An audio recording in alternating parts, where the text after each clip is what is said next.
alone at the 10 and into the end zone. There's the spike and probably the game.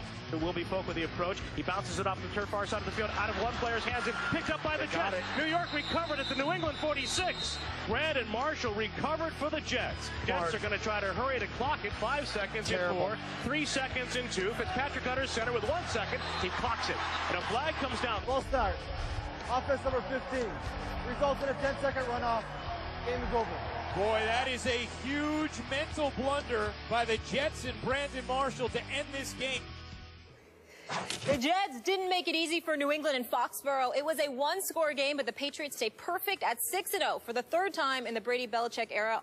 All those two times, they went to the Super Bowl. Skip, should the Jets be encouraged or discouraged after the loss? Molly, Stephen A., I think they should be discouraged to the point of being crushed, maybe even devastated by what happened yesterday in Foxborough, Massachusetts. Not see Ryan Fitzpatrick playing much better, especially on the road against the Patriots. Jets converted 8 of 14 third downs, highly impressive. And yet, in the end, especially in the fourth quarter, bottom line was the same old refrain. The Patriots had Tom Brady and the Jets did not. Once again, another masterpiece from Tom Brady. And you can say, oh, you're just a Brady supporter.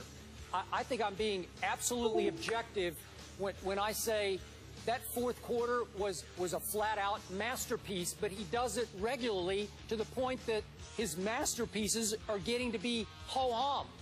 That fourth quarter alone, he goes 14 out of 17, excuse me, for 150 yards, 2 touchdowns, no interceptions, a QBR in the fourth quarter of 98. And I remind you, this against the Jets defense that came in with the most takeaways in the NFL. And for the game, Brady had 0. The Patriots had 0. Brady was functioning without little Dion Lewis, who's been a godsend, as you well know. He's been the spark plug for this offense, running and short catching the football, swing passes, anything out of the backfield to keep the defense honest.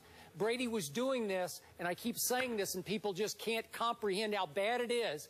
He's doing it behind an incredibly inexperienced, makeshift offensive line down to its third-string left tackle. That is phenomenal. Tom Brady continues to move and groove in the pocket in ways that are completely underrated and underappreciated. So in the fourth quarter, Stephen A., the key play of the game was reminiscent of the key play of the game against the Seahawks in the Super Bowl. 3rd and 17. Remember this one? 3rd and 17 at the 27. They're backed up. It looks like the Jets are in control. They're up 20-16. 10 minutes and 46 seconds left in the fourth quarter. And all of a sudden, Brady goes to Edelman again and says after the game that they actually changed the play while it's in motion, that he trusted the instincts. They were on such a wavelength that Edelman ran at the safety until the safety began to turn his hips to run with Edelman, and he broke off the route and curved inside the Jets zone. And as Edelman curved, the ball's already right there. It's a phenomenal throw and catch, but it's more phenomenal mentally than physically. And the Jets are like, well, we just can't beat that. We're really good. We got Darrelle Revis, and you don't. We got Cromartie, and you don't. We got Buster Skrine. You probably don't even have Buster Skrine on your side, and we can't beat that. So in the end, Tom Brady, who is the baddest man on the planet, proved once again he's the runaway MVP. He might be on his way to having his greatest year yet post-Deflategate. Your thoughts? Skip Bayless, on this particular Monday afternoon, I can't disagree with a word you said. I mean, it was so phenomenal what I saw yesterday in that fourth quarter by Tom Brady, that if you sat up there and called Tom Brady a bad man, I wouldn't say a word. That's how phenomenal it was. It was a sensational performance. I remember watching this game, watching Tom Brady repeatedly have max protection, because if you're thinking about it, you got to remember they had like 18 offensive players dressed yesterday. 6 of them were offensive linemen.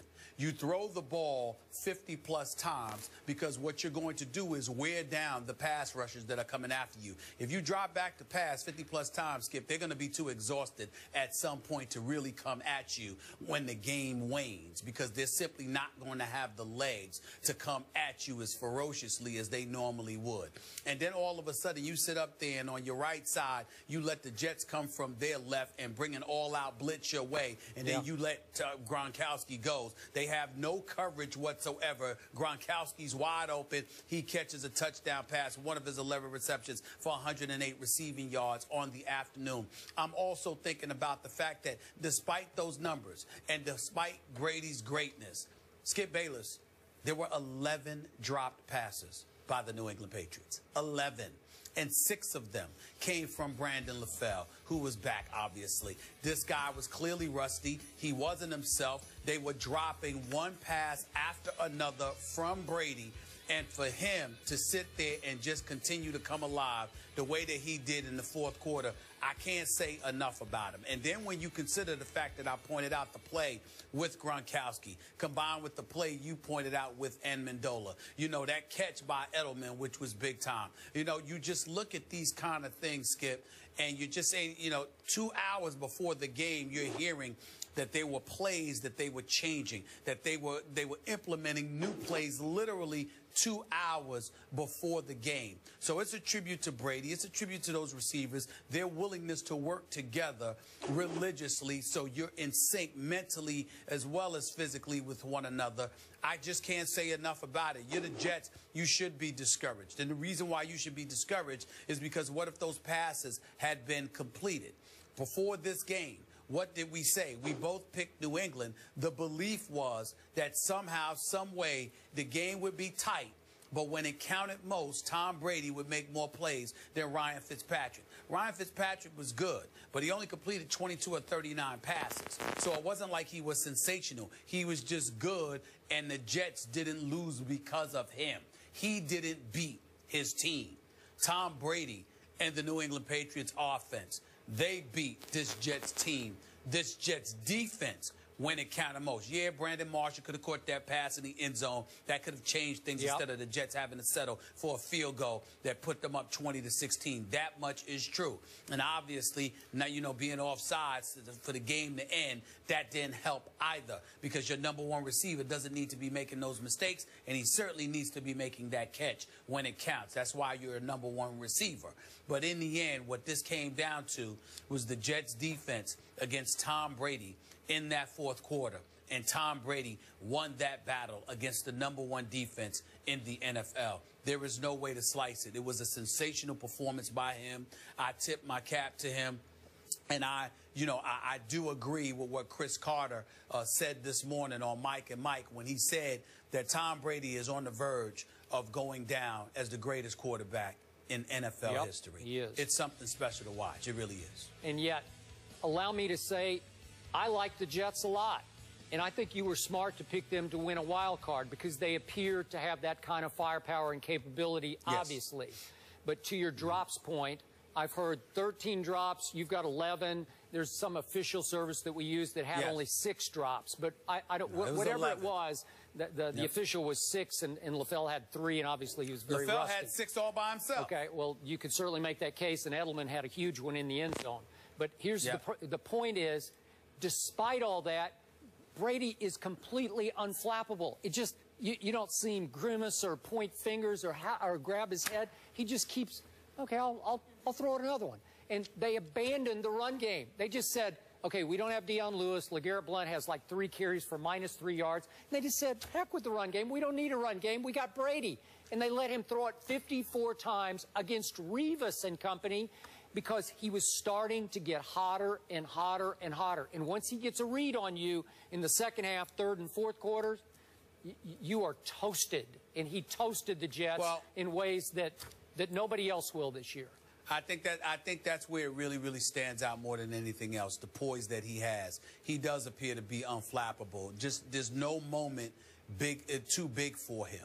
And I think that he showed that yesterday. It was something special, I must admit. I sat up there, and I was happy because I wasn't happy, actually, because I'm always rooting for Todd Bowles. But at the same time, I did pick the Patriots to win this game. But I must admit, as great as Brady is, I did not expect that kind of performance in the fourth quarter. It was sensational. Spread the field, no rushing attack, and led the team actually in rushing. So the Pats have now scored at least 28 points in all 6 of their games this season, and they take a 2-game lead over the Jets in the AFC East. And speaking of 6-0 teams, Cam and the Panthers are 6-0 after taking down the Eagles on Sunday night. How far can Superman take Carolina this season? We'll debate that next.